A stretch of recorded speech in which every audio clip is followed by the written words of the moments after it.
आज भारत के बड़े गायक एक रिकॉर्डिंग के लिए लाखों और कॉन्सर्ट के लिए करोड़ों रुपए लेते हैं। ऐसे में उस समय की कल्पना करना मुश्किल है जब एक रिकॉर्डिंग के लिए कुछ 100 रुपए राजसी रकम माने जाते थे। लेकिन फिर भी उस दौर एक गायिका थी जो केवल अपनी रिकॉर्डिंग और लोकप्रियता के बल पर करोड़पति बन गई थी। यह कहानी है भारत की पहली singing superstar gramophone girl Gauhar Jaan की। गौहर जान का जन्म आजमगढ़ में अर्मेनिया मूल के एक क्रिश्चियन परिवार में हुआ था। उस समय उनका नाम एंजेलिना योवार्ड था। उनके पिता रॉबर्ट मिलियन योवार्ड एक इंजीनियर थे। उनकी दादी हिंदू थी और दादा ब्रिटिश और पिता अर्मेनिया ईसाई थे। 1879 में जब गौहर 6 साल की थी तब यह शादी टूट गई। एंजेलिना और उनकी मां विक्टोरिया दोनों कठिनाइयों का सामना करना पड़ा था, जिसके बाद विक्टोरिया ने खुर्शीद नाम के एक मुस्लिम व्यक्ति से शादी कर ली थी। विक्टोरिया ने इस्लाम धर्म अपना लिया और मलका जान बन गई। उन्होंने एंजेलिना का नाम बदलकर गौहर जान रख दिया। समय के साथ मलका जान एक लोकप्रिय गायिका बन गई और साल 1883 में कलकत्ता चली गई। 3 साल के भीतर उन्होंने अपना खुद का कोठा खरीद लिया, जहां गौहर बड़ी हुई और संगीत सीखा। गौहर असाधारण, सुंदर, प्रतिभाशाली और शालीन महिला थी। 1888 में गौहर ने अपना पहला परफॉर्मेंस दिया।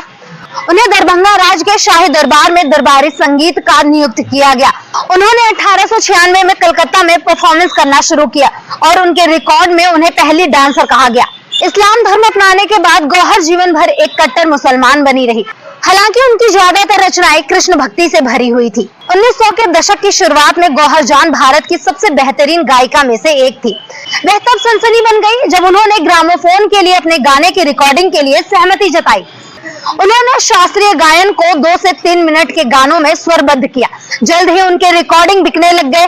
दशक के अंत तक गौहर प्रति रिकॉर्डिंग 1000 से 3000 रुपए चार्ज कर रही थी, जो उस दौर में ज्यादातर घरों की सालाना आय से कहीं ज्यादा थी।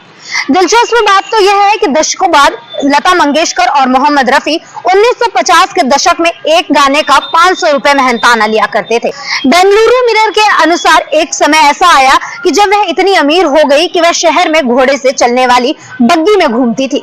यह विलासिता उस समय केवल भारत के वायसराय को ही दी जाती थी। गौहर ने सरकारी कानूनों का उल्लंघन करने के लिए 1000 रुपए का जुर्माना भी भरा था, लेकिन शाम की सैर करना कभी नहीं छोड़ा। बंगाल में उनके एक संरक्षक ने उन्हें एक निजी ट्रेन भी उपहार में दी थी, जिसका इस्तेमाल वह पूरे भारत में अपनी यात्राओं के लिए किया करती थी।